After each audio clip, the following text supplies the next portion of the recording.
اعوذ باللہ من الشیطان الرجیم بسم اللہ الرحمن الرحیم۔ عزیزان مان، آج جون 1973 کی 10 تاریخ ہے اور درس قرآن کریم کا آغاز سورہ التوبہ کی آیت 90 سے ہو رہا ہے، 9/90۔ آپ کو تو اب تجدید یادداشت کی ضرورت نہیں، اس لیے کہ میرا خیال ہے کہ 2-1 ماہ سے مسلسل یہی مضمون چلا آ رہا ہے، سورہ انفال میں بھی اور سورہ التوبہ میں بھی۔ اصولی طور پر تو بات اس جہاد کی ہو رہی تھی جس کی آخری شکل قتال یعنی جنگ ہوتی ہے۔ جہاد تو زندگی کی ہر جد و جہد کا نام ہے، اور اسلام کی زندگی تو مسلسل جہاد ہی کا دوسرا نام ہے۔ لیکن اس جد و جہد میں اور جس میں یاد رکھیے مقصد قرآن کے الفاظ میں اعلاء کلمت الحق ہے، یعنی صحیح اقدار خداوندی کا غلبہ پیدا کرنا، ان کا غلبہ، ان کا استحکام، اور ظاہر ہے کہ یہ ایک نظام کی شکل میں ہو سکتا ہے۔ تو اس میں ایک آخری مقام وہ آتا ہے کہ جہاں مخالف قوتیں بازو سے اس کے راستے میں مزاحم ہوتی ہوں اور انہیں قوت سے جب ہٹانا پڑے، تو یہ اس تسلسل جد و جہد کا وہ آخری مرحلہ ہے جسے قتال کہا جاتا ہے، جنگ کہا جاتا ہے اور جہاد بھی کہا جاتا ہے۔ بات تو اس میں سے آ رہی تھی، اور ضمناً ذکر آیا اس میں ایک گروہ کا جسے منافقین کہہ کر پکارا گیا، اور اب کئی ایک درسوں میں وہی آیات مسلسل چلی جا رہی ہیں۔ تو یوں کہیے کہ سورہ توبہ کا اکثر اور بیشتر حصہ انہی کے متعلق ہے، اور یہ اسی صورت کی بات نہیں ہے۔ آگے چل کے بھی آپ دیکھیں گے قرآن کریم میں کفار کے متعلق اتنا زیادہ شرح و بسط سے نہیں آیا جتنا منافقین کے متعلق آیا ہے، اور اس کی وجہ ظاہر ہے۔ ایک بات پھر دوہرا دوں کہ جیسا میں نے اس سے پہلے بھی عرض کیا تھا کہ دین جب مذہب کی شکل اختیار کر لیتا ہے تو اس میں یہ اصطلاحات بھی اپنا حقیقی مفہوم کھو دیتی ہیں، اور ان کے معانی بھی کچھ انفرادی سے ہو جاتے ہیں۔ آج کل اگر ہم یہ بات کہیں کسی سے کہ بڑی منافقت سے کام لے رہا ہے، بڑا منافق واقعہ ہوا ہے، تو اس سے زیادہ معنی یہ ہوں گے کہ وہ میرے ساتھ جو اس کی ڈیلنگز ہیں، میرے ساتھ جو معاملات ہیں، اس میں یہ خلوص نہیں برت رہا، کچھ دیانتداری سے کام نہیں لے رہا، بس اتنا ہی ہوتا ہے یہ۔ لیکن آپ دیکھتے ہیں کہ دین میں کون سا مقام ہے کہ جہاں آ کے اسے منافقت سے تعبیر کیا گیا ہے اور ایسا کرنے والوں کو منافق کہا گیا ہے۔ یہ وہ چیز ہے جس کے متعلق قرآن نے یہ بتایا ہے کہ جس دعوی ایمان کی صداقت انسان کے اعمال نہیں دیتے وہ منافقت ہے۔ اور شروع میں یہ بھی قرآن نے بتا دیا تھا کہ جب تک تو معاملہ محض نماز روزے تک کا تھا تو یہ بڑے پکے اور سچے مومن بنتے تھے، لیکن اس کے بعد جب یہ مرحلہ آیا ہے کہ جہاں دعوی ایمان کی صداقت کے لیے جہاد کو بطور ثبوت پیش کرنا ہے، اس جدوجہد میں وہ جہاد مال کا تو جو تھا، قرآن نے کہا تھا کہ وہاں تک بھی یہ لے ہی آتے تھے کسی نہ کسی طرح مارے باندھے، لیکن جب جہاد بن نفس کا سوال آیا، میدان جنگ میں جانے کا سوال آیا، تو وہاں آ کے پھر یہ مختلف قسم کے انہوں نے بہانے تلاشنے شروع کیے، معذرتیں پیش کی، عذر لائے سامنے تاکہ یہ جہاد میں جانے سے بچ جائیں۔ تو کہا یہ کہ وہ ایمان کہ جس کی صداقت کا ثبوت انسان کے عمل پیش نہیں کرتے اسے منافقت کہا جاتا ہے۔ تو اسی لیے میں نے عرض کیا تھا کہ ہم جو اپنے میں سے بعض کو منافق کہتے ہیں، ہمیں اپنے متعلق سوچنا چاہیے کہ ہمیں قرآن کیا کہتا ہے۔ یہ بڑا فریب نفس ہوتا ہے، ہم میں سے کوئی بھی اپنے آپ کو منافق نہیں سمجھتا۔ ہمارے ساتھ جب کسی کا معاملہ ایسا پڑتا ہے اسے ہم منافق کہتے ہیں، اور اگر اس آئینے میں دیکھا جائے جو قرآن نے ہمارے سامنے پیش کیا ہے تو اس کے بعد رد عمل ہمارا کیا ہو؟ اس حبشی کا رد عمل کہ جس نے آئینہ میں اپنی شکل دیکھی تو بڑی بھیانک نظر آئی، تو اس نے آئینے کو پتھر پہ مار دیا کہ نہ رہے آئینہ اور نہ اس میں بھیانک شکل نظر آئے۔ میں نے ابھی عرض کیا ہے کہ دین جب مذہب کی شکل اختیار کرتا ہے تو اس میں یہ چیزیں پیدا ہوتی ہیں۔ یہ جو میں نے کہا ہے کہ ان اصطلاحات کے مفاہیم بدل دیے جاتے ہیں، در حقیقت یہ اس آئینے کو توڑنے کی کوشش ہوتی ہے، توڑ دیا جاتا ہے۔ جہاد یا قتال میں نے عرض کیا، آپ دیکھتے جائیے، مسلسل چلا آ رہا ہے، اور میں نے کہا کہ یہ تو ان دو صورتوں میں ہے، باقی سارے قرآن میں دیکھیے کہ وہ یہ کہتا چلا جا رہا ہے۔ جہاد کا مقام جہاں آتا ہے وہاں وہ کس شبد و مت سے یہ پکارتا ہے کہ صحیح کساتی یہ تھی۔ آپ کو معلوم ہے کہ پھر یہ آئینہ توڑا کیسے گیا؟ کہا بجا ہے صاحب، جہاد سے کس کافر کو انکار ہو سکتا ہے؟ لیکن جہاد کی قسمیں ہیں، چلیے صاحب، آئے آئینے بھی دو قسم کے، ایک جہاد اصغر ہوتا ہے، ایک جہاد اکبر ہوتا ہے۔ اچھا جی صاحب، یہ جہاد اکبر کون سا ہوتا ہے؟ کہ جی یہ جہاد بن نفس ہوتا ہے، اپنے ہی آپ کے ساتھ جہاد ہوتا ہے۔ دشمن کو میدان جنگ میں جا کے مارنا نہیں، نفس کشی کا نام جہاد اکبر ہوتا ہے۔ یہ مراقبوں سے حاصل ہوتا ہے، چلوں سے، ریاضتوں سے، ورد سے، وظائف سے، یہ جہاد اکبر چلتا ہے۔ اور پھر اس کے اوپر جو شاعری شروع ہوئی کہ صاحب یہ میدان جنگ میں جسے آپ شہید کہتے ہیں، وہ مجاہد فی سبیل اللہ کہ جو اس کے لیے جان دیتا ہے، کہتا اس کا اور اس کے ساتھ مقابلہ کیا کہ جو خدا کی محبت میں اپنے آپ کو اپنے ہی گھر کے قالین پہ بیٹھا ہوا، اپنے نفس کو اس کی راہ میں جو شہید کرتا ہے، ان دونوں میں وہ کہا تقابل کیا۔ وہ جو میدان جنگ میں جان دینے والا ہے، کشتا ہے دشمن از تو ہی کشتا ہے دوست، جی آپ نے دیکھا ہے کہ یہ پھر جب یہ شاعروں کے ہفتے چڑھ جاتا ہے دین، تو پھر ہوتا کیا ہے؟ شاعری نظم میں ہی نہیں ہوتی، یہ تو ایک ذہنیت کا نام ہے۔ نظم اور نثر تو اس کے اظہار بیان کا ایک طریقہ ہے، ایک ذریعہ ہے۔ ضمن بات جا گئی، قرآن کریم نے جب وہ شعراء کے متعلق کہا ہے تو وہ یہ چیز نہیں ہے کہ اگر کوئی شخص ایک نہایت اعلیٰ درجے کی چیز موضوع الفاظ میں کہہ دے کہ جسے نظم یا شعر کہا جاتا ہے، وہ یہی ہوتا ہے کہ موضوع الفاظ ہوتے ہیں، اس میں وزن ہوتا ہے، تو وہ تو اس قابل ہو کہ اسے آپ کفر قرار دیں، اور اگر وہ وہی ان موضوع الفاظ کو توڑ کے ناموضوع بنا دے جسے نثر کہا جاتا ہے، بکھرے ہوئے الفاظ ہو جائے، تو وہ عین اسلام بن جائے۔ یہ بات نہیں تھی، اس نے ذہنیت کا نام دیا، اور ذہنیت وہ یہ ہے کہ الفاظ تو وہی رکھے جائے، ان کا مفہوم بدلا جائے اور ایسے خوش آئند پیرائے میں سامنے پیش کیا جائے کہ دوسرا مسحور ہو جائے، خود فریبی میں آ جائے۔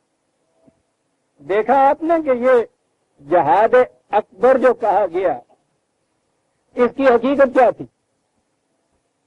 اس کی حقیقت تھی منافقت۔ میدان جنگ میں سر بکف جانے سے فرار کی راہیں تلاش کرنا. لیکن یہ چیز اگر یوں کہہ دی جائے تو وہ تو آپ سوچئے تو صحیح تھے معاشرے میں، یعنی مقربین بارگاہ الہ ایک طرف رہا، معاشرے والے ہی اس کا کیا حلیہ بگاڑتے. اور اگر توفیق نصیب ہو جائے اور اپنے آپ کو کہا جائے کہ کس قدر مناسبت برت رہے ہو تو آپ سوچئے کہ اپنا مقام کیا ہو جائے. جی نہیں، فریب دیا اس نے، شاعری کی اس کے ساتھ کہ اسے کہا جہاد کہا ٹھیک ہے ہم مانتے ہیں، کون اس سے انکار کرتا ہے، لیکن وہ جہاد اصغر ہے. اب اس کے لیے دلیل چاہیے تھی، دلیل شاعری پیش کرتی، اور وہ دلیل یہ ہے کہ سیدھی سی بات ہے کہ آنکھ کشتا ہے دشمن اس کو ای کشتا ہے دوست. وہ دشمن کے ہاتھوں کا مارا ہوا اور اسے دوست خود آ کے قتل کر رہا. چلیے جہاد اکبر جو تھا اس کی افضلیت سامنے آ گئی. 1000 سال میں پھر اس امت کو انہوں نے اس جہاد سے کہ جس کے اندر حقیقت میں راز پوشیدہ تھا دین کی تقویم کا، اس سے امت کو پھرایا، اور یہ ان کے دل میں احساس ہی پیدا نہ ہونے دیا کہ وہ کتنا بڑا فریضہ تھا دین کا کہ جس سے ہم اعراض برت رہے ہیں، اجتناب برت رہے ہیں، گریز کی راہیں نکال رہے ہیں.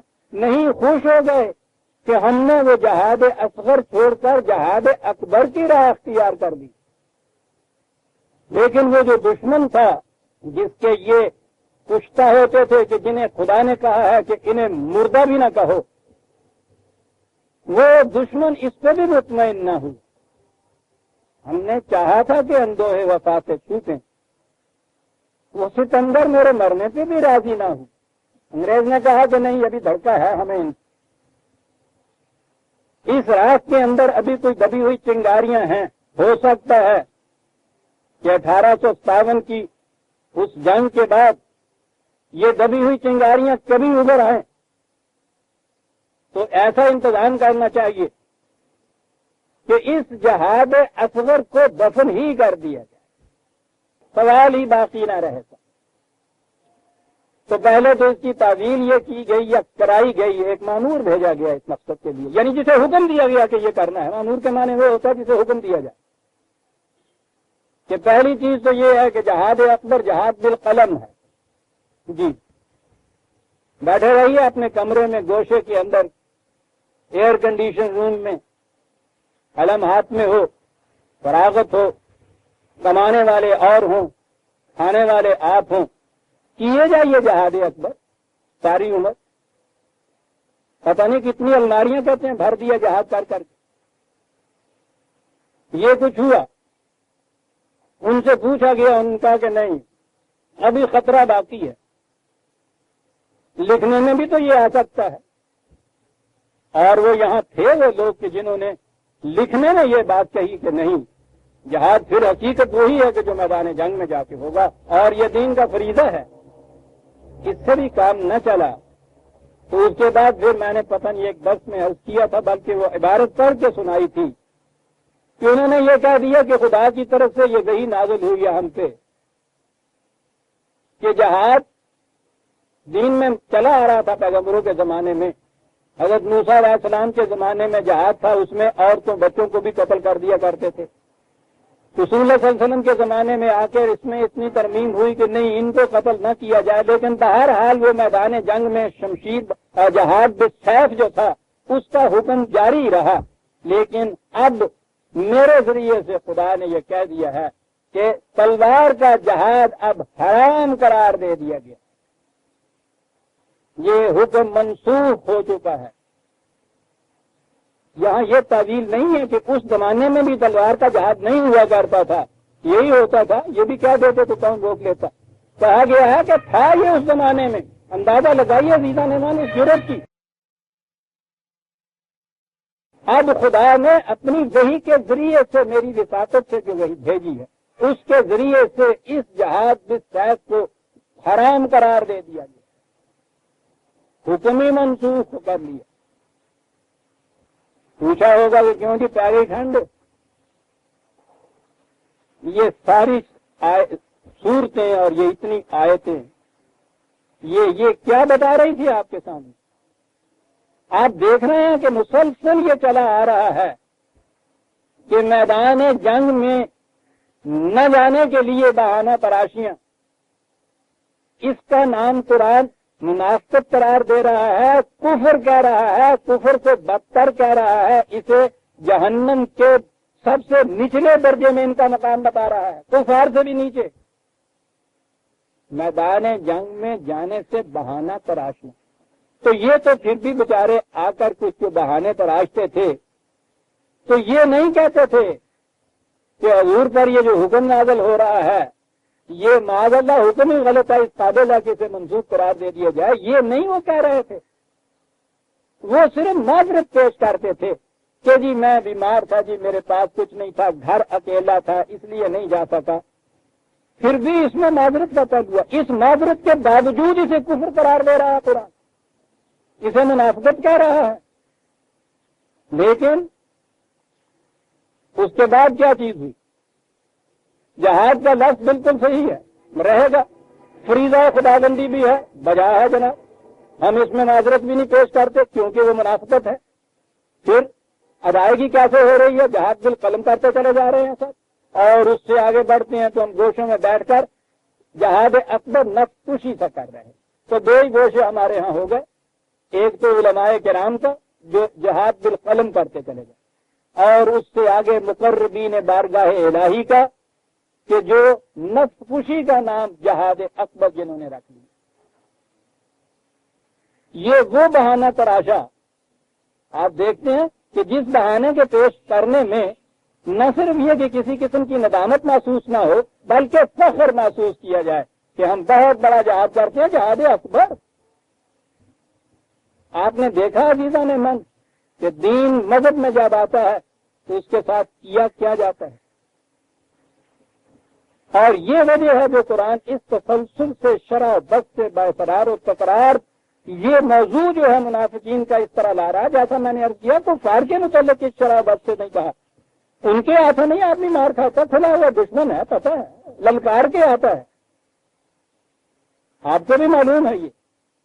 لیکن یہاں جب یہ کیفیت ہو جائے کہ یہ عظیم فریضہ جو ہے، جو بنیاد ہے دین کی، اسے منسوخ قرار دیا جائے اور اس کی بجائے جہاد اکبر ان چیزوں کا نام قرار دے کے اپنے آپ کو شاید فریب دیا جائے یا کم از کم دنیا کو فریب دے دیا جائے اور امت کے ذہن سے اس تصور کو نکال دیا جائے، آپ دیکھ رہے ہیں کہ یہ کتنا حسین طریقہ تھا منافقت برتنے کا۔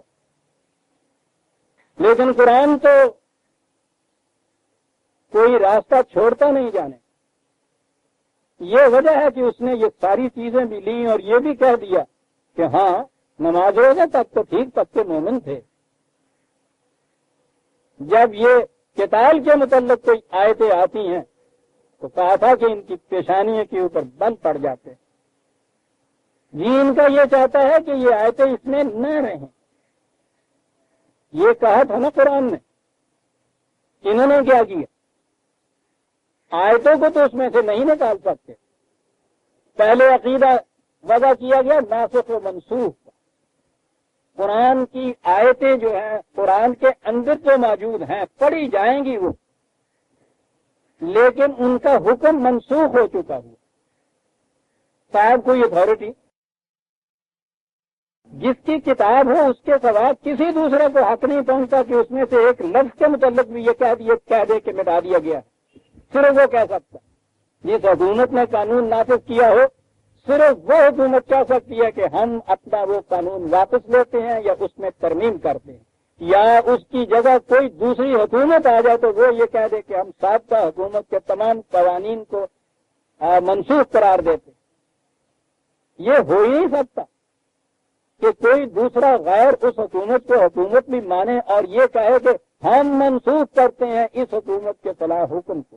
اور آپ کے ہاں یہ ہوا کہ خدا کی کتاب کی کم از کم ابتدا میں 500 احکام کی آیتوں کو منسوخ کرتے تھے نا، یہ ان آیتوں کے متعلق یہ کہہ دیا کہ منسوخ ہیں صاحب، سب کس نے منسوخ قرار دیے؟ ہم منسوخ قرار دیتے، اور جو منسوخ قرار نہ دی گئی، جو باقی بھی رہ گئے کدھر ادھر ادھر بکھرے ہوئے کہیں، ان کے متعلق یہ کہ ان کی تعویل کی جائے گی، تعویل کیا کیا جائے گی؟ یہی جو میں نے ابھی عرض کیا کہ جہاد برحق، لیکن یہ جہاد اصغر ہے. جہاد اکبر یہ ہے جو ہم پیش کر رہے ہیں. یہ کچھ ہوا ہے ہمارے ساتھ عزیزان مان. یہ جو مسلمان نہیں راستہ ڈھیر ہے، راستہ ڈھیر اس طرح سے بنایا گیا ہے، لیکن یہ اس رات کو رات نہیں سمجھتا، یہ کشتہ سمجھتا ہے اطلاع کا کہ تن کے ذرا سے دینے سے صاحب نئے سرے سے زندگی آ جاتی. یہ بنا کے دکھا دیا گیا ہے اس رات کے ڈھیر. یہ ہے جو کہ موضوع چلا آ رہا ہے عزیزان من، اور اسے قرآن منافقت کہتا ہے. ایک آش کہ ہم جو دوسروں میں منافقت دیکھنے کے عادی ہو گئے ہوئے ہیں، کبھی اپنے گریبان میں منہ ڈال کے بھی دیکھیں، لیکن اس کے لیے شرط تو یہ ہے کہ معیار یہ ہونا چاہیے. اگر یہ معیار نہ ہو تو کوئی منافق بھی اپنے آپ کو منافق نہیں کرتا. معیار خارجی ہونا چاہیے، اور وہی کے معنی یہ ہیں کہ وہ معیار یہ نہیں کہ میری عقل و فکر کا، آپ کی عقل و فکر کا، انسانوں کی عقل و فکر کا معیار ہو. اس نے کہا یہ کہ معیار خارجی ہو ہی وہ سکتا ہے جو انسانوں کی عقل و فکر سے ماورا کسی سرچشمے سے ملے، ورنہ اپنی شکل و سین دیکھنے کے لیے آئینہ ساز تو معلوم نہیں کس کس قسم کے آئینے تراش لے. وہی معنی یہ رکھتا ہے کہ وہ میری یا آپ کی فکر کی تراشیدہ چیز نہیں ہوتی. معیار خارجی ہوتا ہے، اور خارجی معیار ہی وہ شے ہے، وہ آئینہ ہے کہ جو صحیح خد و خال بتا سکتا ہے انسان. اسے معیار قرار دیا جائے تو پھر نظر آتا ہے کہ ہم کہاں کھڑے ہیں. کیا ہے وہ ایمان جسے ہم لیے پھرتے ہیں؟ کیا ہے وہ مذہب جس کی ہم پرستش کرتے چلتے پھر رہے ہیں؟ پوچھئے قرآن سے، وہ بتا دے. تو بنیادی چیز یاد رکھیے کہ قرآن کے ان الفاظ اور اصطلاحات کے مفہوم اپنے طور پر پیدا کرنا نہایت خوش آئند، اور ان کو ان کی حقیقت سے بدل کے رکھ دینا، یہ ہے حقیقی منافقت جو ہم نے کی ہے اپنے ساتھ. اس کا نام مذہب رکھ لیا ہم نے. قرآن چلا آ رہا ہے پیچھے سے، یہ کہتے وَجَاءَ الْمُعَذِّرُونَ مِنَ الْأَعْرَابِ لِيُؤْذَنَ لَهُمْ. پہلے ذکر ہو رہا تھا شہری آبادیوں والوں. جیسا کہ میں نے عرض کیا ہے، عربوں کے ہاں ویسے تو آج بھی ان کی آبادیاں اسی طرح سے بٹی ہوئی ہے، لیکن نزول قرآن کے زمانے میں تو یہ شہری آبادی اور صحرائی آبادی میں کتنا بعد اور تفاوت تھا. ان کی ذہنیتوں میں، ان کی بودمان میں، ان کے انداز میں، تمدن میں بالکل دو الگ الگ مخلوقیں تھیں. اور اسی اعتبار سے عرب اپنی زبان میں ان دو کو الگ مخلوقیں قرار دیتے تھے. یہ شہروں کی مل کر بسنے والی آبادی کو وہ الناس کہا کرتے تھے، اور یہ صحراؤں میں جو نگاہوں سے اوجل آبادیاں ہوتی تھیں خانہ بدوشوں کی، انہیں الجن کہا کرتے تھے. اور قرآن عربی زبان میں الناس والجن جب بھی وہ کہتے تھے تو اس کے معنی ہوتے تھے شہری آبادیاں اور یہ صحرا نشین لوگ. اس سے پہلے قرآن ذکر کرتا چلا آ رہا تھا ان شہری آبادیوں. کہا ہے کہ یہ اعراب میں سے بھی یہ جنہیں بدو کہا جاتا ہے، یہ دیہاتی نہیں، صحرا نشینوں کی آبادیاں. دیہات تو ان کے یہاں ہوتے ہی نہیں. وہ جسے ہم گاؤں کہتے ہیں ان کے یہاں تو سب سے بڑا شہر ہوتا تھا. ان کی بھی یہ کیفیت ہے کہ یہ حالانکہ بڑے جنگجو ہوتے تھے، ان کی سرشت میں کتاب رکھی، مسلسل 100 برس تک ایک ایک لڑائی ان کی جاری رہا کرتی تھی. کہا کہ تم نے دیکھا کہ جنگ کے نام پر اس طرح لپک کر جانے والے اب جنگ سے کس طرح جی چرا رہے ہیں. کہا یہ نہیں ہے کہ جنگ سے ڈر رہے ہیں، بات کچھ اور ہے.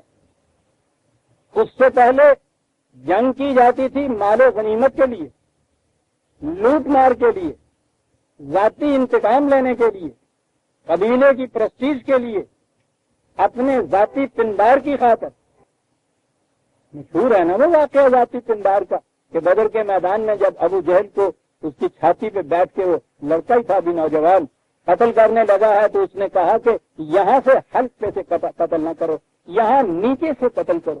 اس نے کہا یہاں سے تو بڑی آسانی سے قتل ہو جاتا ہے، یہاں سے تو یہ ہڈیاں تک کاٹنی پڑتی ہیں، اتنی اذیت بھی پہنچے گی.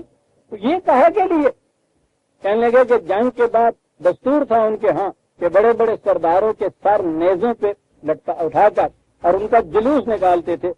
کہا کہ جب وہ جلوس نکلے گا تو ابو جہل کا سر باقیوں سے 2 انچ اوپر ہوگا. پندار کی کیفیت ان کی یہ، ان کے جنگ کے محرکات یہ ہوا کرتے. قرآن نے کہا کہ چونکہ اب جو جنگ لڑی جائے گی اس میں ان محرکات میں سے کوئی ایک محرک جذبہ بھی نہیں ہے. یہاں تو خالصتاً خدا کے اخبار اور اصول کو بلند کرنے کے لیے یہ جنگ لڑی جائے گی، نہ مال غنیمت نہ کشوت کشائی.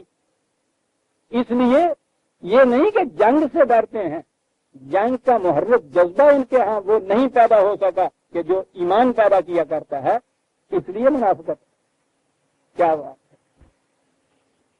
یہ بھی آ گئے. یعنی عجیب بات ہے کہ دیکھنا ذرا، یہ جو مشہور تھے جنگجو مارشل ریس جنگجو قوم، یہ بھی بہانے کرنے کے لیے آ گئی، جنگ سے بہانے کرنے کے لیے آ گئی.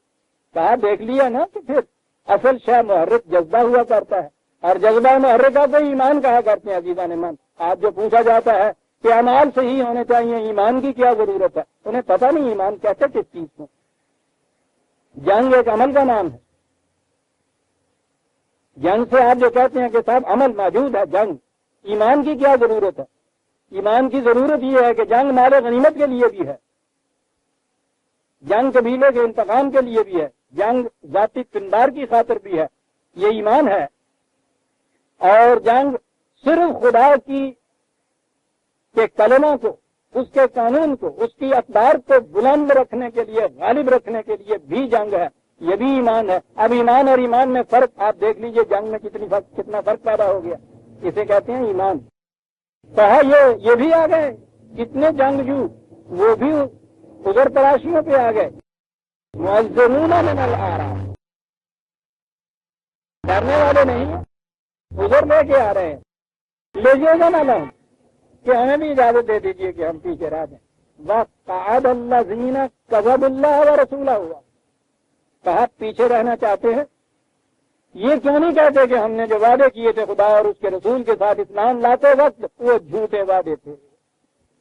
کہ کہو یہ کیوں کہتے ہیں کہ ہمیں اجازت دیجیے ہم پیچھے رہ جائیں.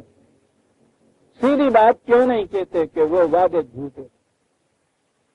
مسلمان ہونے کے لیے تو ایک ہی بنیادی وعدہ کیا جاتا ہے نا، بلکہ وہ تو بیع و شراء کا ایک معاملہ ہوتا ہے.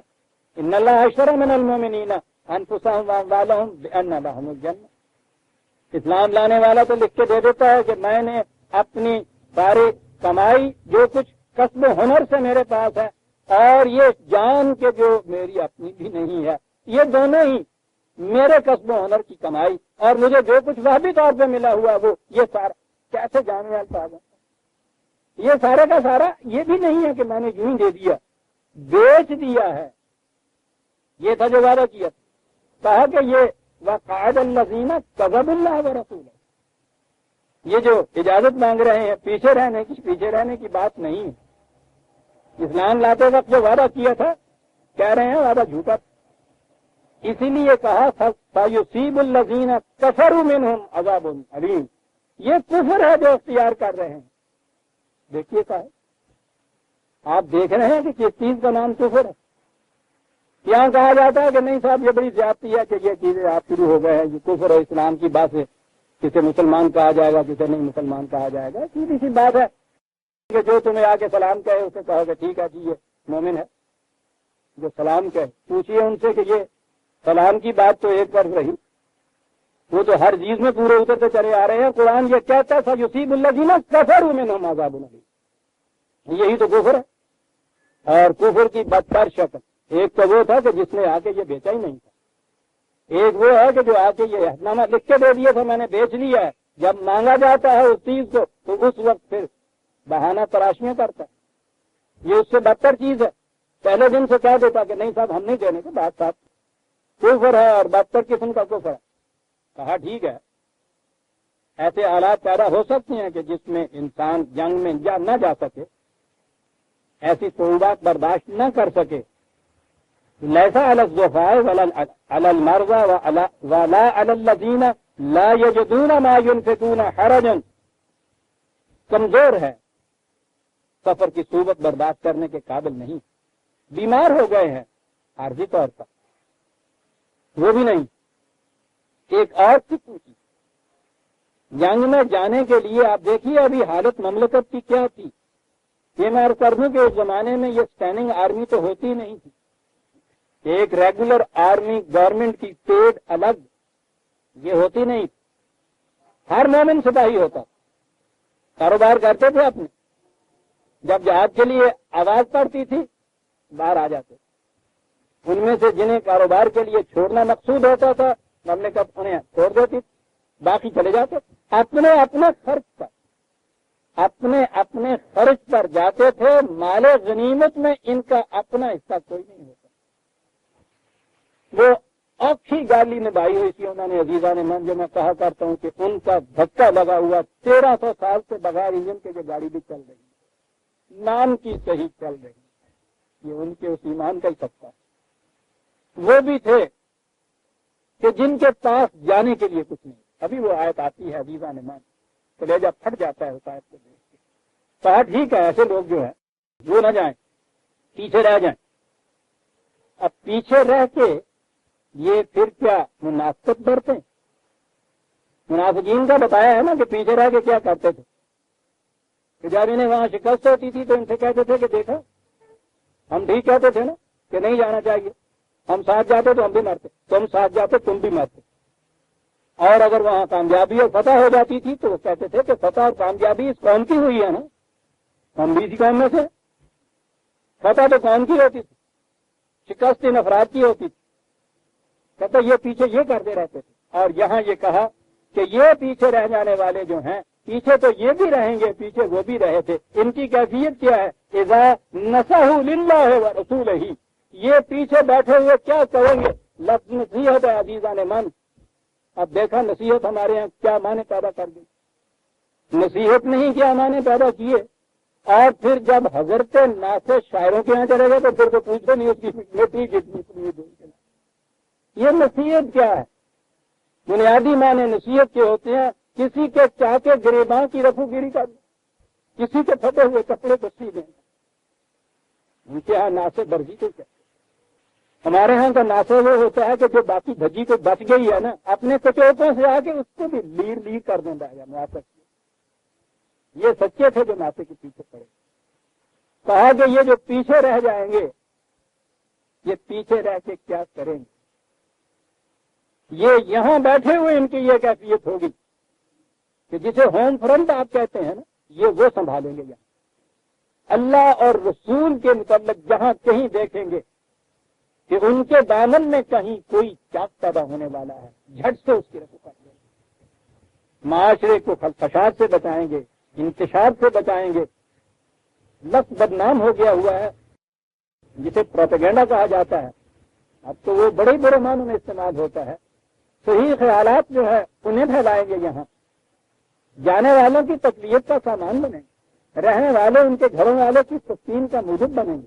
ایک ہی لفظ ہے نصحوا للہ ورسولہ، اللہ اور رسول کے لیے دوسروں کے پٹے ہوئے دامنوں کے تصویر کریں گے.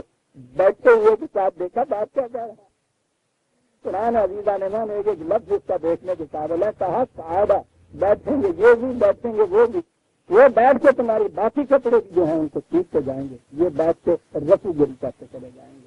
وما علی المحسنین من سبیل، یہ ہیں وہ محسنین جن کے اوپر کوئی واقعہ نہیں ہے. انہیں محسنین کہا. محسنین وہی چیز آ گئی. محسن کسے کہتے ہیں؟ حسن کا تو آپ کو پتا ہے، کسی کے بگڑے ہوئے توازن کو صحیح کر دیں، کسے محسن کہتے ہیں؟ توازن بگڑنے سے تو آپ دیکھتے ہیں ذرا کسی کی کرسی کا توازن بگڑ جائے، وہاں دکھائی ہوئی جو ہے نا 3 پائے بالکل صحیح، وہاں چوتھا پایا ذرا سا ادھر آنے دیجیے، اسے توازن بگڑنا کہتے ہیں. وہ جو گھر سے اس کو سنبھال لے اسے محسن کہتے ہیں. یہ پیچھے بیٹھے ہوئے جو یہ کر رہے تھے، یہ پیچھے اس معاشرے کے توازن سے بگڑنے سے بتا رہے تھے. ان کا کوئی واقعہ نہیں. واللہ غفور رحیم دونوں چیزیں ہیں. خدا ان کی محافظت کا سامان بھی کرے گا، ان کی نشوونما کا سامان بھی ہوتا ہے. وہ جو گئے ہیں ان کے متعلق بھی یہ جو پیچھے رہ گئے ہیں ان کا بھی. ولا علی الذین اذا ما آتوک لتحملہم، یہ وہ آیت آ گئی. ان پہ بھی کوئی الزام نہیں ہے کہ وہ تیرے پاس آتے ہیں یہ کہتے ہوئے کہ جہاز میں جانے کے لیے تو سینہ تنقید سے باہر ہے، بند تنقید تڑپ رہے ہیں جانے کے لیے، سواری ہے، اس کا کچھ انتظام کر دیجیے. قلت لا اجد ما احملکم علیہ، اور تیری یہ کیفیت کہ تو نے کہا کہ میں کیا کروں، سواری تو میرے پاس بھی ہے نہیں تمہارے. کہتا اس کیفیت کے بعد دو لفظ ہیں، تولو، پلٹ تو یہ گئے کس حالم وَأَعْيُنُهُمْ تَفِيضُ مِنَ الدَّمِ، آنکھوں سے آنسو روا تھے ان کے بھی تیرے ایک یہ تھے پیچھے رہ جانے کا. ان آنسوؤں کی قیمت کو کیا دے. تفیض من الدم حزنا، آپ یہاں لفظ حزن دیکھیں. آپ کو یاد ہوگا وہ درس جس میں نے غالباً لکھا تھا، نہیں یاد اور آگے اس مہینے کے طلوع اسلام کے لمحات میں یہ چیز بھی آئی. پوچھا یہ گیا تھا کہ اسلامی مملکت میں سزا کیا ہوتی ہے، مومن کی نمایاں خصوصیت قرآن نے کیا بتائی ہے. پہلے ہی پارے کے دوسرے صفحے کی جس میں یہ کہا ہے کہ من اتبع ہدایا، اس کا نتیجہ کیا ہوگا، لا خوف علیہم ولا هم یحزنون، انہیں نہ خوف ہوگا اور نہ حزن ہوگا. اور ان دو لفظوں کی تشریح میں نے کی ہے قرآن. خوف تو کسی خارجی خطرے کو کہتے ہیں، حزن دل گرفتگی کو کہتے ہیں. وہ معاشرہ ہوگا کہ جس میں نہ خارج سے کوئی خطرہ ہوگا، نہ اندر ہی دل گرفتگی اور ٹوٹگی اور تکلیفگی ہوگی کسی قسم کی، کوئی جیت نہیں ہوگا. یہاں یہ لفظ حزن اور عرب عام طور پہ استعمال کیا کرتے تھے اس بال بچے والے سے کہ جو صبح نکل کے گیا کہ کچھ کما کے لائے بچوں کے لیے، بچوں کی روٹی کے لیے، شام تک اسے کچھ ملا نہیں. اس مزدور کی طرح کہ صبح آ کے ایک دکھنے والی جنس کی طرح اس مارکیٹ میں، بازار میں، سڑک کے کنارے پہ آ کے بیٹھ جاتے ہیں. عزیزان مان، اگر دل سے ضبط ہو تو کسی وقت یہ دیکھا کیجیے جاتا غلام بھاگتا تھا، پکڑا نہ جائے. یہاں یہ آزاد گھروں سے نکلتے ہیں اور سڑک کے کنارے پیمنٹ پہ بیٹھ جاتے ہیں، جتنے کی تلاش میں خریداروں کا انتظار کر رہے ہوتے ہیں. کوئی آتا ہے تو ایک ایک کی طرف حسرت بھری نگاہوں سے دیکھ رہے ہوتے ہیں. طلب و رفت کا معاملہ ہے، سپلائی اینڈ ڈیمانڈ کا معاملہ ہے. انسانوں کے ہاتھوں انسان دکھتا ہے. وہ آگے ایک دو ان میں سے جس کو ضرورت ہوتی ہے وہ مزدوروں کو لے جاتا ہے، اور ایک ٹائم ہوتا ہے نا جس میں سے مزدوری شروع ہوتی ہے، جب وہ وقت ختم ہو جاتا ہے اور انہیں خریدنے والا کوئی نہیں ملتا. تو جس انداز سے یہ گھر لوٹتا ہے نا، اس گھر میں جہاں یہ بچوں کو کہہ کے آیا تھا کہ میں ابھی بچے تمہارے لیے آٹا لینے جا رہا ہوں، جس انداز سے یہ من بھر کے قدم اٹھاتا گھر سے آتا ہے، عرب اسے حزن کہا کرتے تھے. تو حزن وہ دل گرفتگی ہے جو اس قسم کی بیچارگی سے پیدا ہوئی. یہاں وہ لفظ حزن آیا کہ آبادگی کا یہ عالم ہے کہ خود چل کے آئے ہیں تمہارے پاس، حزن نہیں کرا. بیچارگی کی یہ کیفیت ہے کہ سواری نہیں. خود تمہاری بھی یہ کیفیت ہے بھی مملکت کی کہ اس کے پاس بھی سواری نہیں. واپس لوٹ رہے ہیں تو آنکھوں سے آنسو روا ہیں اور اسے کہا ہے حزن. انما السبیل علی الذین یستأذنونک وهم اغنیاء. آؤ تمہیں بتائیں کہ مجرم کون ہے. سب کچھ ہوتے سوتے ہوئے کہ جو آ کے بہانہ تراشیاں کرتے ہیں کم بخت، ان کی یہ کیفیت وہ ہے مجرم. رضو بأن یکونوا مع الخوالف، راضی ہیں اس چیز کی، دل کی رضامندی سے وہ لوگ چاہتے ہیں. میں نے عرض کیا تھا کہ قائدین میں اور خوالف میں عربی زبان میں یہ فرق ہوتا تھا. قائد میں تو وہ بھی ہو سکتا ہے کہ جو کسی عذر خالص کی بنا کے اوپر بھی بیٹھ رہے، جنگ میں نہ جا سکے. خوالف وہ کہتے ہی ان کو تھے کہ جو سب کچھ ہوتے سوتے اس قابل اور استطاعت کے رکھنے کے باوجود محض اس بنا پر پیچھے ہو کے بیٹھ گیا جسے قوالب کہا، چوڑیاں پہن کے جسے آپ کہتے ہیں، کہتا سب کچھ ہے ان کے پاس، لیکن اس کے باوجود ان کی کیفیت یہ ہے کہ یہ چرا لانا چاہتے ہیں.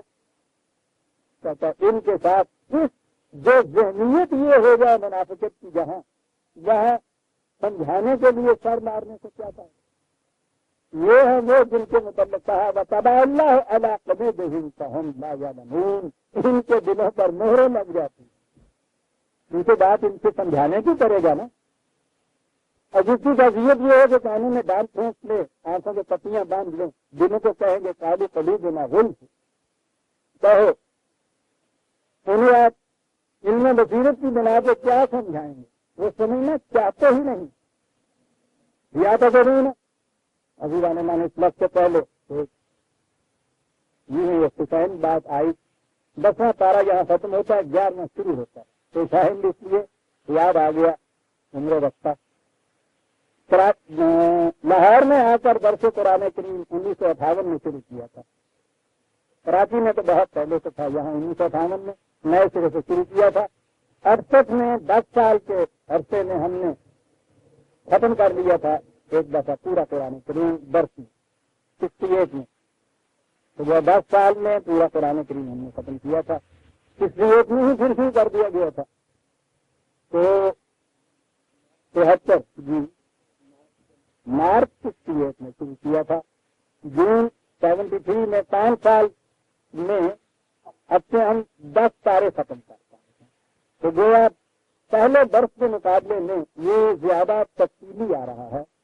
وہاں ہم 5 سال میں نصف ختم کر چکے تھے. ہاں نصف کا بھی تو ایک جشن منایا تھا آپ لوگوں نے، ٹھیک ہے. اور اب ہم 5 سال میں 1/3 ختم کر چکے ہیں. اس کے معنی یہ ہے کہ بحیث مجموعی یہ برس اول کے مقابلے میں زیادہ تفصیلی ہے. شاید اسی کے لیے وہ نقش ثانی بہتر سے نقش اول کہا گیا تھا. بہتر کا تو میں نہیں کہہ سکتا، وقت کے اعتبار سے یقیناً یہ زیادہ تفصیلی تھا. تو 10واں پارہ آج ہم نے یہ ختم کیا ہے. اس لیے فوراً ذہن میں یہ بات آئی یا تجرون الیکم اذا رجعتم الیہم.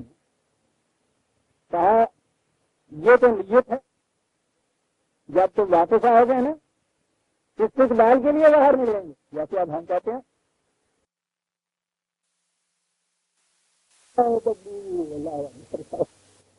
تم لا تعتذروا لن نؤمن لکم. کہا کچھ ضرورت نہیں ہے اس وقت معذرتیں پیش کرنے، تمہاری بات تو کبھی صحیح نہیں مانا جاتا.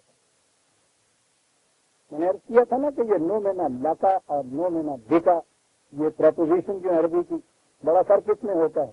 ایمان باللہ کے معنی ہوتا ہے اسے حقیقت تسلیم کر لینا، لام کے ساتھ مان ہوتا ہے کسی کی بات کو سچا مان لینا. کبھی تمہاری بات کو سچا نہیں مانے. قد نبأنا اللہ من اخبارکم، تمہاری حقیقت جو ہے ہم تو ظاہر ہو چکی ہے، اب تم دھوکہ نہیں دے سکتے. تم تو کیا پھر یہ ابدی طور پر کنڈم ہو گئے، یہ راندہ درگاہ ہو گئے. اب بعض آفرینی کی کوئی شکل باقی نہیں ہے. قرآن ایسا نہیں کرتا. عزیزان من، بڑا کشادہ دل واقع ہے، بڑی کشادہ نگہی ہے، اس کے اندر تنگ نظر نہیں ہے. کہا نہیں کوئی بات نہیں ہے، یہ تو جو کچھ پیچھے ہوا ہے اس کے متعلق ہم کہہ رہے ہیں وَسَيَرَى اللَّهُ عَمَلَكُمْ وَرَسُولُهُ. اس کے بعد دیکھے گا خدا اور اس کا رسول کہ تم پھر کس قسم کے کام کرتے ہو. دیکھے گا کیا عملکم، ایمان کے متعلق تو معلوم ہے، دیکھا نہیں عملکم دیکھ رہا ہے. یا منافقت کا فیصلہ تو اس پہ ہونا ہے. دعویٰ ایمان تو تمہارا پہلے بھی تھا، دعویٰ ایمان اب بھی ہے، اس کو تو ہم جھانک کے دیکھ نہیں سکتے تمہارے سینے کے اندر. بات تو یہ تھی کہ تمہارے اعمال نے یہ بتا دیا تھا کہ جھوٹے ہو اپنے دعوے میں. عملہ تم پھر ہم دیکھیں گے تو تم کیا کام کرتے. ثم تردون الى عالم الغیب والشہادۃ فینبئکم بما کنتم تعملون. دونوں باتیں اس میں ہیں. وہ خدا کا قانون، عالم غیب اور شہادت دونوں. شہادت تو وہ ہے جو مشہور طور پر سامنے ہمارے اور تمہارے اور خدا کے بھی آ جاتا ہے، اس میں تو سب شامل ہوتے ہیں. جو کچھ محسوس طور پر سامنے آ جائے وہ مشہود ہوتا ہے، اسے شہادت کہتے ہیں. خدا کے متعلق عالم غیب جو کہا اس کے ساتھ عالم شہادت بھی کہا ہے، تو اس میں تو انسان بھی شامل ہوتی ہے، کیونکہ یہ محسوسات کے دائرے میں چاہے آ جاتی ہے۔ ہر وہ چیز جو محسوسات کے دائرے میں نہ آئی ہو، جسے انسان کی نگاہیں جس کا مشاہدہ نہ کر سکیں، اسے غیب کہا جاتا ہے، اور کہا کہ وہ غیب بھی جانتا ہے۔ اس لیے تمہارے اعمال کے متعلق دیکھ لیا جائے گا، محسوس شکل میں وہ کیسے سامنے آتے ہیں اور ان کے پیچھے جذبہ محرکہ یا نیت کیا ہوتی ہے۔ فَيُنَبِّئُكُم بِمَا كُنتُمْ تَعْمَلُونَ، پھر دیکھیے وہی عمل آ رہا ہے، تو پھر تمہیں ہم بتا دیں گے کہ تمہارے اعمال نے تمہارے متعلق کیا نتیجہ پیدا کیا ہے۔ آئندہ کے متعلق یہ ہوگا، پیچھے جو کچھ ہے وہ ہمیں علم ہے، اس لیے اس کی بات مت کرو، اس کی بنا پر تو تم ہم میں سے اپنے آپ کو شامل نہیں قرار دے سکتے۔ آئندہ کے لیے دروازہ کھلا ہے، ٹھیک ہے، اپنے آپ کو سچا پکا مومن ثابت کر دو، ہمارا دروازہ کھلا ہے۔ اسے میں نے عرض کیا عزیزان من، اسے کشادہ نگہی کہتے ہیں، اور یہ بہت بڑا وقت ہے۔ جو شخص بھی اتنا بڑا بلند پروگرام لے کر نکلے، اس کے لیے کشادہ گرفی، وسط نگاہ بڑی ضروری چیز ہے۔ یہ چیز تھی جس کے لیے حضرت موسیٰ علیہ السلام کو جب کہا گیا کہ جاؤ فرعون کی طرف اور ٹکراؤ لو اس سے، نہ اس طغا، پھر چڑھ گیا وہ تو۔ حضرت موسیٰ علیہ السلام کو فرعون کے خلاف ایک ذاتی بھی رنجش، وہاں سے بھاگے ہوئے تھے، انہوں نے ان کے لیے سزائے موت عالم تجویز کر دی۔ ان کی قوم کے اوپر بھی جو کچھ گزر رہی تھی، یہ اس قوم میں سے بھی تھے، تو دل کے اندر یہ جذبات تھے نا، رنجش کے، انتقام کے۔ آپ کو معلوم ہے کہ جاتے وقت جو دعا یا آرزویں کی تھیں کہ کیا کیا میں چاہتا ہوں، اس میں یہ چیز بھی تھی کہ رب اشرح لی صدری، میرے نشو و نما دینے والے میرے سینے میں کشاد پیدا کر دے، ایسا نہ ہو کہ اس ذاتی کاوش اور رنجش کی بنا پر میں وہاں تنگ نظر ثابت ہو جاؤں، کشادہ گرفی عطا کر دے کہ یہ چیزیں اس میں سامنے نہ آئیں۔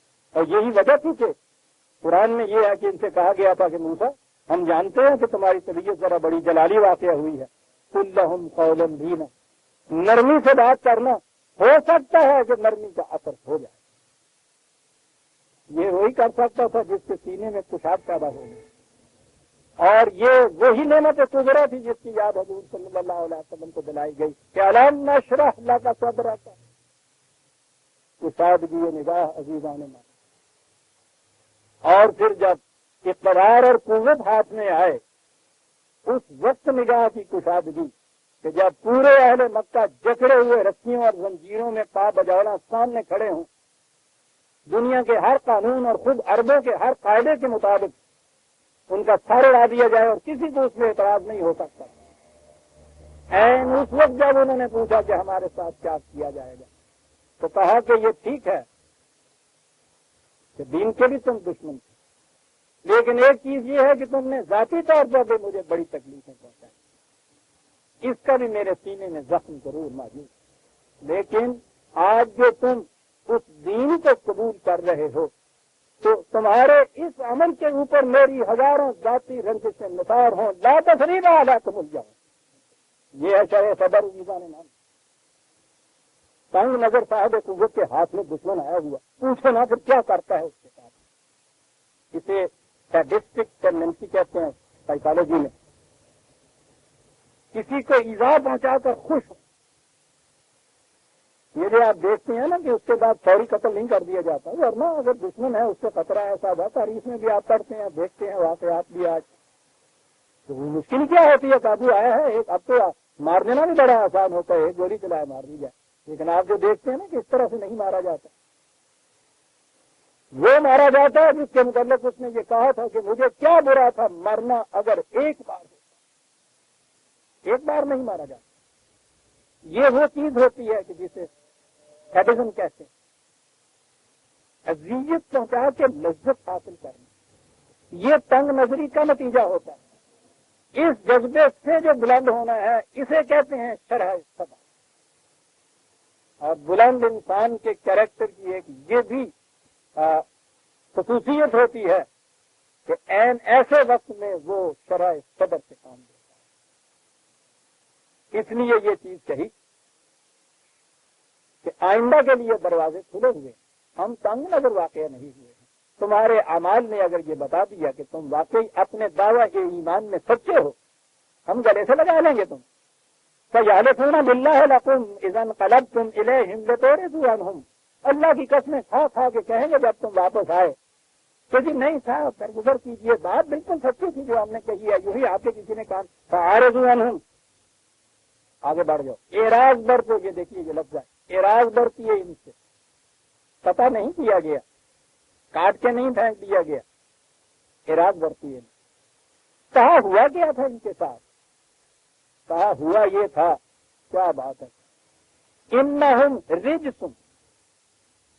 اب آپ ترجمے دیکھیے قرآن کریم میں، ترجمہ ان کا ناپاک اور پلید لکھا ہوا ہوگا،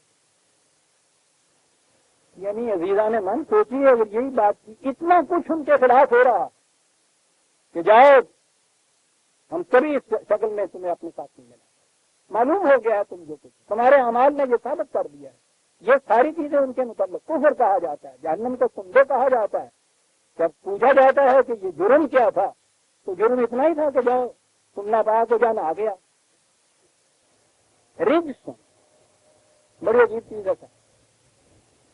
یہ جو تھوڑا پانی ہو کنویں میں نیچے ہو، اس کے ساری وہ کھار اور گار اور بدلا پانی، اس میں ڈول نہیں بلکہ وہ جو ٹوپے اس میں وہ ڈالتے ہیں، وہ کانٹوں والی زنجیریں، وہ اس میں سے چوبے، وہ اس میں سے چیزوں کو تلاش کرتے ہیں۔ تو جب وہ پھیر دینے پنجابی یاد انہیں تو چوڑا ٹھنڈ چاہیے تو چوڑا پھیر دینے میں آپ دیکھیے کہ اس وقت اس کی کیفیت اس پانی کی کیا ہوتی۔ کہا کہ ہوا یہ تھا کہ پانی تو بڑا مقطر صاف و شفاف تھا جس میں یہ چوبے اور ٹوبے اترے تھے، ان کی جذبات پرستیوں نے انہیں کچلا مار دیتا، اس لیے ان کے اندر شکوک شبہات پیدا ہوئے۔ شکوک کا نتیجہ یاد رکھیے اضطراب ہوتا ہے، اضطراب ہو گیا، اضطراب ہوا پیدا، یقین گیا، یقین گیا، ایمان گیا، ایمان گیا، عمل گیا۔ کہا ہوا یہ ہے ان کے ساتھ ایک لفظ ایکسپلینیشن کہ ان کے ساتھ ہوا کیا تھا۔ کہا ہوا یہ تھا کہ انہم رجسن، کنفیوژن کریے۔ واہ واہ، پانی تو بڑا صاف، وہ جو انہوں نے کچھ تلاش کرنے کے لیے وہ چیز ڈالی تھی، بجائے اس سے کہ وہ پانی کے مقطر پانی میں سے کچھ دیکھتے، ان حرکتوں سے خود ہی اس کو بدلا کر۔ یہ بدلے کی بہت آگے کی بات ہے، یہ تو بہت پہلے کی بات ہے جو اکبر نے کہی تھی، وہ بھی بات عجیب ہے کہ میرے ساقی نے عطا کی تھی مئے بے درد و صاف، رنگ جو کچھ دیکھتے ہو میرے پیمانے کا ہے، بڑا خوبصورت ہے، لیکن یہ تو پیمانے کا رنگ ہے، جو پانی کو اس نے ستیہ ناش نہیں کیا وہ اس طرح سے باقی ہے اس کے اندر۔ یہ رجس تو وہ کیفیت ہے کہ وہ پانی اس طرح سے نہیں رہتا، بڑا گدلا ہو جاتا ہے۔ ماوا ہم جہنم جزام بما کانوا یکسبون، قدم قدم پہ بات، یہ نہ کہیے کہ ہم نے کچھ کر دیا تھا، ہماری طرف سے کچھ ہو گیا تھا، جو انہوں نے کیا تھا نا اس کنویں میں اتر کے یہ اس کا نتیجہ تھا۔ یحلفون علیکم لترضوا، کہتا اگلی ان کی چال دیکھیے، یہاں سے پٹکارے گئے تو الگ الگ آپ جانا شروع کر دیا مومنوں کے ساتھ۔ دیکھیے نا بھائی صاحب، آپ مجھے تو جانتے ہیں نا، ٹھیک ہے نا، آپ تو جانتے ہیں نا کہ میں بالکل سچا تھا جب میں نے کہا تھا کہ نہیں جائیں گے یہ سب کچھ۔ اب وہاں سے جو دو چار بیٹھے ہوئے انہوں نے پٹی پڑھا دیا، کان بھر دیے، اب میں آزار بولتا ہوں وہ مانتے ہی نہیں ہے سر، وہ ٹھیک ہے نا، میں تو ہے نا عام روش۔ پھر اس کے بعد یہ ہوتی، اور پھر وہ تو تھا ہی منافق، ہم منافق تارک ہوتے ہیں، اس سے کہتے ہیں یہ کبھی نہیں کہتے کہ نہیں بالکل غلط ہے، تم منافق تھے اور واقعی منافق تھے، تمہارے ساتھ یہ ہونا چاہیے تھا نا، ٹھیک ہے ٹھیک ہے ٹھیک ہے جی، ہے یہ ایسی بات کوئی بات۔ بہرحال میں میرے من گل کرنے کے بعد دیکھ لیں گا منافق تر۔ کہا یحلفون علیکم لترضوا، تمہارے پاس آئے، لترضوا عنہم، تمہیں راضی کرنے، فإن ترضوا عنہم، کہتا ہے اگر انفرادی طور پر تمہیں یہ راضی بھی کر گئے تو کیا ہوا، یہاں تو انفرادی طور پر نہ کوئی کسی سے راضی ہوتا ہے نہ کسی سے ناراض ہوتا ہے، نہ کسی کے راضی ہونے سے اس فیصلے پہ اثر کچھ ہو سکتا ہے، نہ ناراضگی سے اثر ہوتا ہے کسی سوال ہی نہیں ہے۔ فَإِنَّ اللَّهَ لَا يَرْضَىٰ عَنِ الْقَوْمِ الْفَاسِقِينَ، یاد رکھیں۔ اس قسم کے لوگ جو صحیح راستہ چھوڑ کے ایک طرف کو نکل جاتے ہیں، خدا ان سے راضی نہیں ہوتا۔ تم انفرادی طور پہ ان سے راضی ہو جاؤ گے، ہو بھی جاؤ گے تو کیا ہو جائے گا اس کے بعد؟ سوال تو یہ ہے کہ خدا کا نظام راضی ہوتا ہے یا نہیں راضی؟ کیا ہوا؟ الاعراب اشد کفرا ونفاقا واجدر الا يعلموا حدود ما انزل الله على رسوله۔ کہتا یہ بدوی زندگی والے، یہ صحرا نشین بڑے سخت قسم کے لوگ واقع ہوئے ہیں، یہ کفر میں بھی بڑے سخت تھے، اب منافقت میں بھی ویسے ہی سخت۔ کہا بات یہ ہے وَأَجْدَرُ أَلَّا يَعْلَمُوا حُدُودَ مَا أَنزَلَ اللَّهُ عَلَى رَسُولِهِ۔ اصل بات یہ ہے عزیزان من، جسے حدود کہا گیا، وہی یا قرآن کریم یا دین انسان کو صحیح آزادی دینے کے لیے آتا ہے، لیکن آزادی وہی صحیح ہوتی ہے کہ جو کچھ پابندیاں ساتھ چاہتی ہو، ان پابندیوں کو اندر رہتے ہوئے اگر آزاد ہیں وہ صحیح معنی میں آزاد ہیں۔ اگر ان پابندیوں کو توڑ دیا جائے، یعنی کوئی پابندی بھی نہ رکھی جائے، وہ آزادی نہیں ہوتی، وہ چیز انارکی کہلاتی ہے، فوضویت کہلاتی ہے، جسے مادر کے پر آزاد ہو جانا کہتے ہیں۔ دنیا میں کہیں بھی ایسی آزادی نہیں چل سکتی۔ یہ جتنی پابندیاں ہوتی ہیں جن کے اندر رہتے ہوئے آزادی حاصل ہوتی ہے، انہیں حدود کہا جاتا ہے۔ حد باندھی، لمیٹیشن۔ جیسے میں مثال میں کہا جاتا ہوں، فٹ بال کے کھیل کے میدان میں وہ جو لائنیں لگائی جاتی ہیں وہ حدود ہوتی ہیں۔ قرآن کریم نے جو تعلیم احکام کی دی ہے وہ کہا یہ ہے کہ وہ حدود اللہ ہے، وہ صرف باہر کی لائنیں لگائی ہیں ہم نے، ان کے اندر رہتے ہوئے تمہیں ہر قسم کی آزادی ہے، لیکن دیکھنا ان حدود کو کہیں باندھ کے نہ آگے چلے جانا، لا تعتدوها، ان سے تجاوز نہ کرنا، ان کے اندر آزادی ہے۔ یہ بات دوسری طرف چلی جائے گی جب میں آؤں گا کہ قرآن نے کیا حدود دی ہیں جن کے اندر ہم آزاد ہیں، اور یہیں سے وہ بات آ جاتی ہے جو اکثر و بیشتر میں کہا کرتا ہوں اور تحریروں میں بھی آیا کرتی ہے کہ ہمارے ہاں کی ڈیموکریسی مغرب کی ڈیموکریسی نہیں ہے۔ مغرب کی ڈیموکریسی حدود فراوش ہے، ان کے ہاں قانون یا قاعدہ یا فیصلہ کے لیے کوئی باہر سے پابندیاں نہیں عائد کی ہوئی۔ وہاں اقتدار اعلیٰ، اقتدار مطلق جو ہے وہ قوم کے ہاتھ میں ہوتا ہے، عوام کے ہاتھ میں ہوتا ہے، پبلک ہوتی ہے، اس کے نمائندے جو فیصلہ کریں ان کے ہاں وہ جائز قانون قرار پاتا ہے۔ اسلام اس ڈیموکریسی کو انارکی مانتا ہے، وہ کہتا ہے حدود اللہ کے اندر رہتے ہوئے مشاورت جو ہے وہ ہے صحیح ڈیموکریسی، جسے اسلام کی جمہوریت کہتے ہیں۔ پہلے ان حدود کو متعین کرو، پھر لیجسلیچر بناؤ، یعنی اسمبلی پھر قائم کرو، جسے لاؤ میں اندر بنا کے اسے پہلے بتا دو کہ یہ ہیں وہ حدود، ان کے اندر رہتے ہوئے تمہیں اقتدار حاصل ہوگا قانون سازی کا اور اجرائے قانون کا بھی۔ یہ ہو گئی اسلامی جمہوریت۔ عزیزان من، میں نے عرض کیا تھا کہ انہیں حدود اللہ کہا یہ مناسب، یہ جو صحرا نشین لوگ ہیں ان کی تعلیم و تربیت کچھ اس انداز کی نہیں ہوئی کہ یہ حدود اللہ کو پہچان سکے، تو یہ ہے اصل چیز، ان حدود کا پہچاننا یہ ہے اصل چیز۔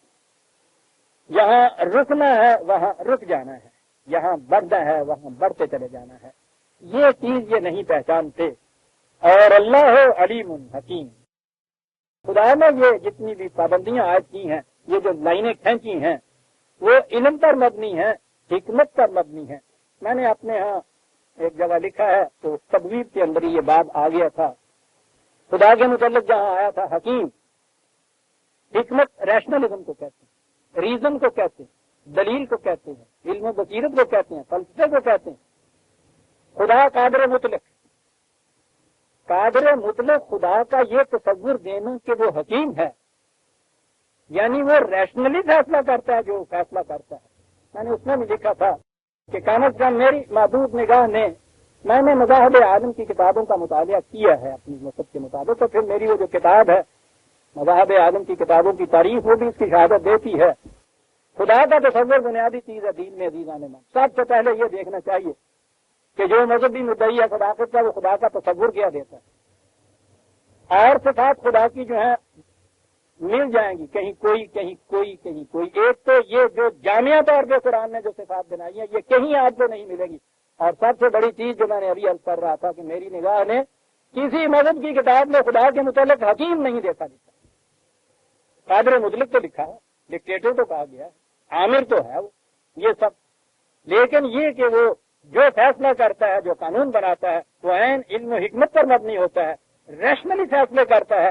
یہ خدا کی صفت حکیم صرف قرآن کے اندر آئی ہے, اور اتنی شد و مت سے آئی ہے عزیزان من کہ وہ اس حکمت کے وہ نیچے رہ جاتا ہے. اس کی وہ قدرت کاملہ جسے ہم کہتے ہیں, وہ کہتا ہے ایک سفیر ہمارا تھا جب کوئی نہیں تھا, خدا تھے ہم, جب ہم قانون بنا رہے تھے ٹینکیے کو کیوں مہلک ہونا چاہیے, پانی کیوں ممد حیات ہونا چاہیے, وہاں تو سوال ہی نہیں تھا کہ اس کے اوپر جواب دیا جاتا. یہ ہمارا ایک بڑا پلان تھا. یہ چیز بھی ہم نے وہاں مایورید کے طور کے اوپر یہ قانون بنائے, یہ بھی حکمت پر مبنی تھے. وہ ہماری حکمت تم نہیں جانتے. جو قانون ہم نے تمہیں دیے ہیں ہر قانون حکمت پر مبنی ہے, اور اس حکمت کو تم سمجھ سکتے ہو. یہ وجہ ہے قرآن کریم نے عزیزان من کتاب اور حکمت دونوں کو منظم من اللہ کہا ہے. کتاب بھی خدا نے نازل کی, اس کے ساتھ اس کی حکمت بھی. کتاب کے معنی قانون, قانون the law and the why of it. ہم نے یہ قانون ایسا کیوں بنایا ہے, اس قانون کا نتیجہ کیا ہوگا, اسے کہتے ہیں حکمت. اور یہ ہے وہ مملکت یا حکومت جسے کہتے ہیں صحیح معنی میں ریشنلی لا پر مبنی ہے, کہ یہ اپنے ہر قانون کو ایکسپلین کرتے ہیں ریزن کے اعتبار سے کہ ہم نے ایسا کیوں بنایا. حکم تو ایک ڈکٹیٹر کا بھی ہوتا ہے, حکم ایک اس حکومت کا بھی ہوتا ہے جو ریشنلی فارمڈ ہوتی. قرآن یہ کہتا ہے کہ ہم جو کتاب کے معنی قانون, قانون خدا نے بنایا, اور اس کے بعد اس نے کہا ہے کہ قانون کے ساتھ ہم نے اس کتاب میں جب قانون دیا ہے اس کے ساتھ یہ بھی بتایا ہے کہ کیوں ایسا قانون دیا ہے, ایسا کرنے سے کیا ہوگا. کتب علیکم الصیام, فرض قرار دے دیے گیا تمہارے اوپر صیام, جسے ہم روزہ کہتے ہیں. ایک حکم ہے. خدا کو خدا ماننے والوں کے لیے یہ کافی تھا, آگے کوئی ضرورت نہیں تھی. کہا نہیں, لعلکم تشکرون, تاکہ تمہاری محنتیں بھرپور نتائج پیدا کریں. دس از دی حکمت آف لا. قرآن کو اس نگاہ سے بڑی عجیب چیزیں سامنے آئیں گی. عجیب جتنے احکام خدا بندی ہیں ان کی حکمت خود قرآن کے اندر موجود ہے. اور ایمان علی وجہ بصیرت لایا ہی اس صورت میں جاتا ہے جبکہ حکم کی حکمت جو ہے وہ صاف سمجھ میں آ جائے کہ یہ یوں ہے. یہ تو حاکم کا حکم ہے, آپ اس ڈاکٹر کا علاج نہیں کرتے جو آپ کو یہ نہ بتائے کہ یہ دوائی ایسا کیوں کرے گی. انہوں نے کہہ دینے نا, یہ فرق ہوتا ہے. تو حکیم ہے وہ خدا جو ہے, وہ یہ بتاتا ہے کہ ایسا کرنے سے کیا ہوگا, ہم نے ایسا کیوں بتایا ہے. واللہ علیم حکیم, علم پر مبنی ہے, حکمت پر مبنی ہے. ومن الاعراب من یتخذ ما ينفق مغرما ویتربص بکم الدوائر. کہا یہ ٹھیک ہے, جب کچھ ڈیمانڈ کی جاتی ہے, طلب کی جاتی ہے کہ کچھ جنگ کی ضروریات کے لیے چاہیے تو یہ لے آتے ہیں, کچھ پیسے بھی لے آتے ہیں, عطایا بھی لے آتے ہیں, دیتے ہیں. یہ آتا ہے, کہتا لیکن کیسے دیتے ہیں تمہیں معلوم ہے؟ کہتا یوں سمجھتے ہیں جیسے بازار میں چٹی پڑ گئی. بالکل یہ مغرم جو ہوتا ہے یہ چٹی کہتے ہیں, مفت کا جرمانہ. کہتا یہ کیفیت ہوتی ہے ان کی, یوں لاتے ہیں جب لاتے بھی ہیں.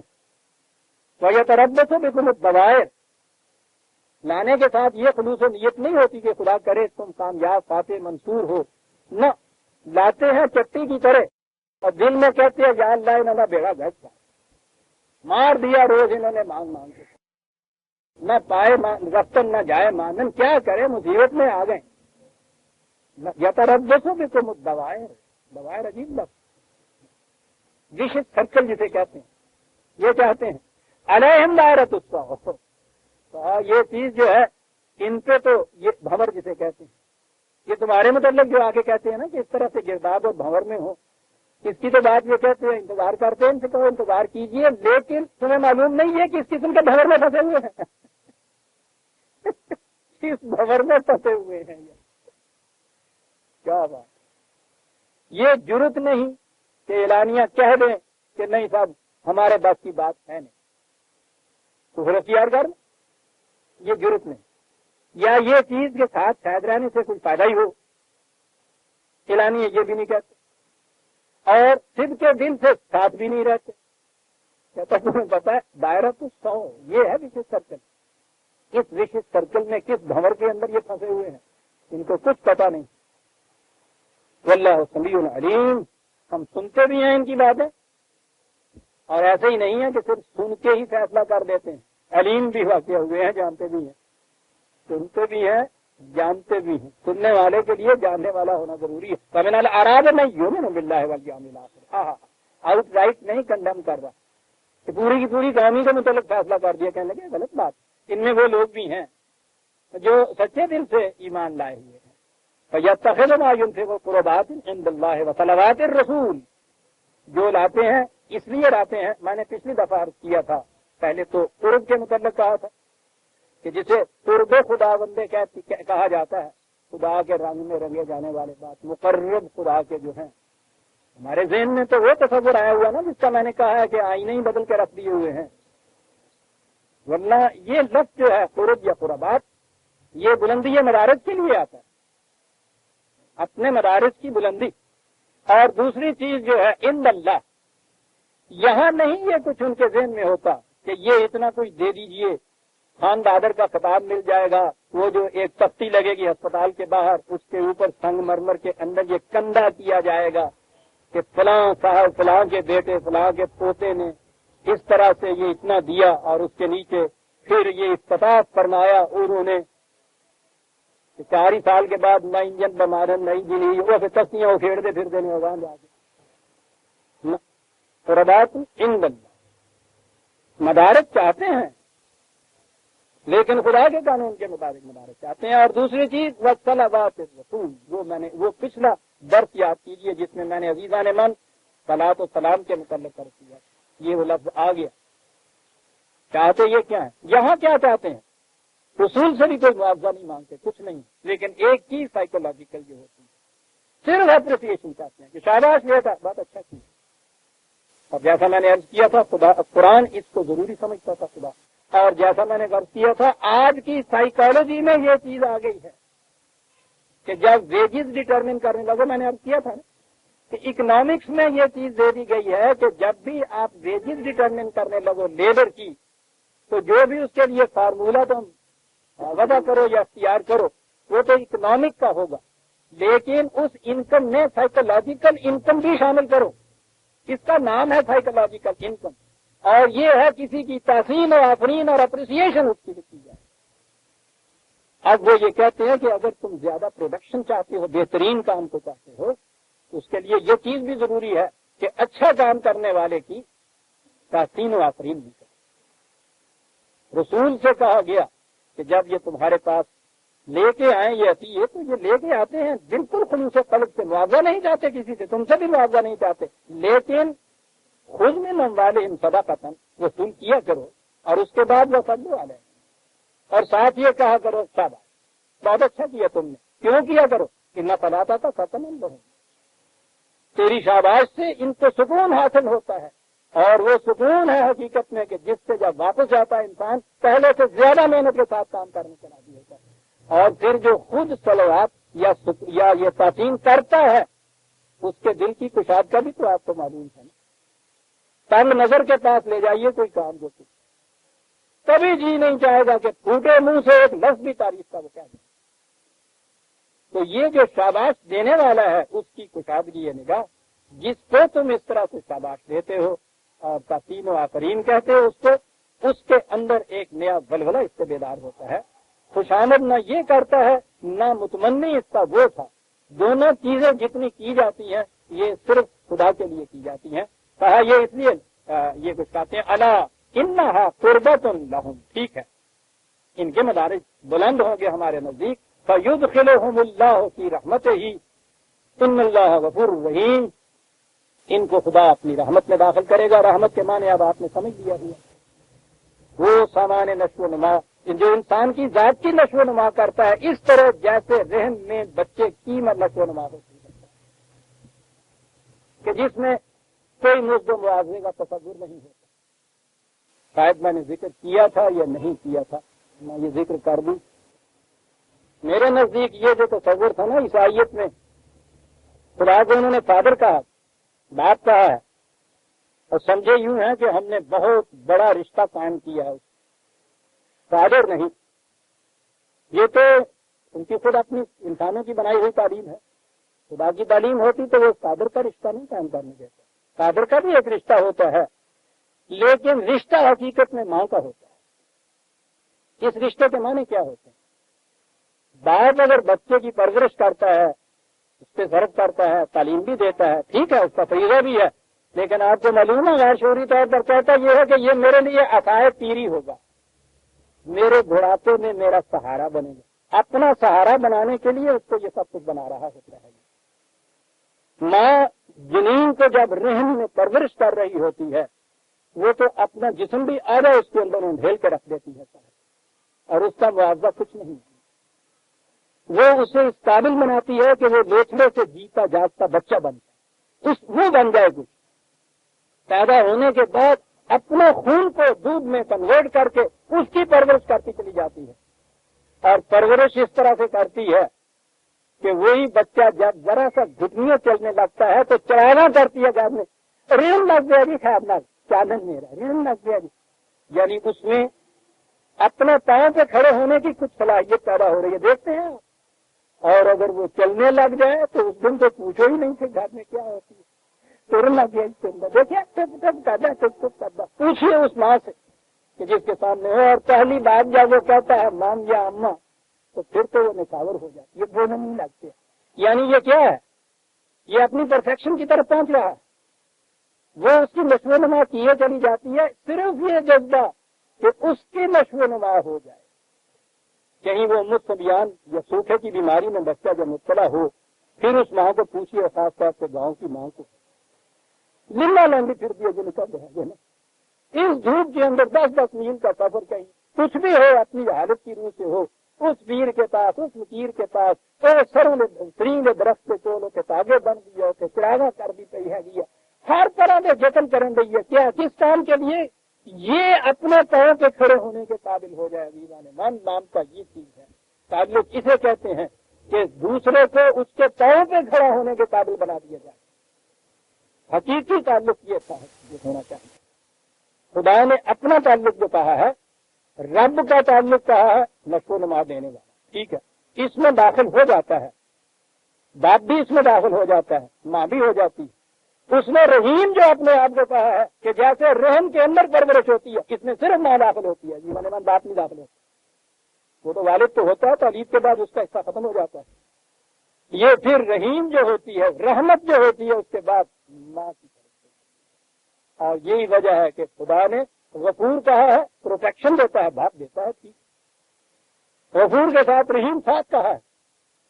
یہ اکیلے باپ کی بات نہیں، اس کو اس انداز سے نشو و نما دینے والی ماں ہے حقیقت میں، اور رحمت تو بہت بڑی چیز ہے۔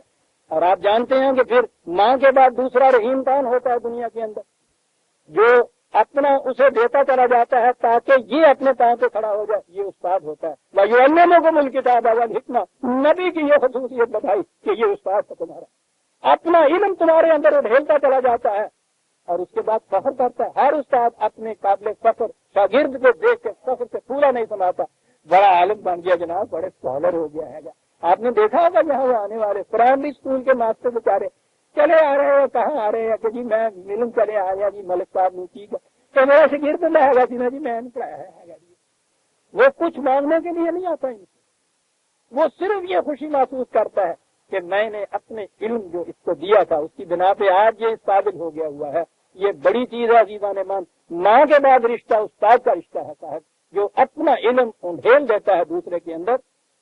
اس نے اس میں سے کیا لینا، یعنی اس کے علم میں سے اسے سے کچھ بھی نہیں لینا ہے، لیکن اپنا علم دیے چلا جا رہا ہے تاکہ یہ اس سے بھی آگے چلا جائے کسی طرح سے۔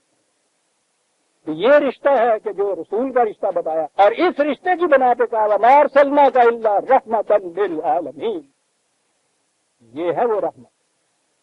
اور پھر یہ رحمت صاحب وہ سفیہ ٹکری نہیں ہے، للعالمین. جس کسی کو بھی ضرورت ہے اس رحمت کی پرورش کی، اس کے لیے اس کی رحمت کا دروازہ کھلا ہوا ہے.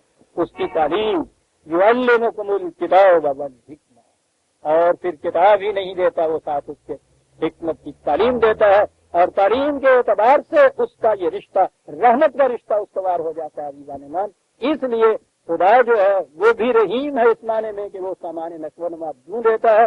اس کا رسول اس لیے رحمت ہے کہ وہ اپنی تعلیم سے یہ نشو و نما انسان کی جہالت کو دور کرتا ہے. اس کی رحیمیت بھی عالمینی ہے، اس کی رحمت بھی عالمینی ہے، اور اس کا قرآن بھی ذکر للعالمین ہے ساری دنیا کے لیے. واللہ ان اللہ غفور الرحیم، پرورش حفاظت بھی دیتا ہے باپ کی طرح، اور اس کے ساتھ نشو و نما بھی دیتا ہے ماں کی طرح. والسابقون الاولون من المہاجرین والانصار. آئندہ دیں گے، بات آگے چل پڑے گی. ان کا ذکر آ رہا ہے کہ جن کے نقش قدم سے ہمارے ایمان کی منزلیں روشن ہو رہی. صحابہ کبار رضی اللہ تعالی، دیکھیے گا خدا اور اس کے فرشتے کس طرح سے ان کا ذکر کرتے ہیں اور کس وجد و مسرت سے ان کے اوپر تحسین و تبریک کے ڈونگرے برساتے ہیں. اس لیے میں نے کہا کہ وقت ہو گیا ہے، اسے ہم آئندہ لیں گے. سورہ التوبہ کی آیت 99 تک ہم آ گئے، 100ویں آیت سے ہم آئندہ لیں گے. ربنا تقبل منا انک انت السمیع العلیم. شکریہ.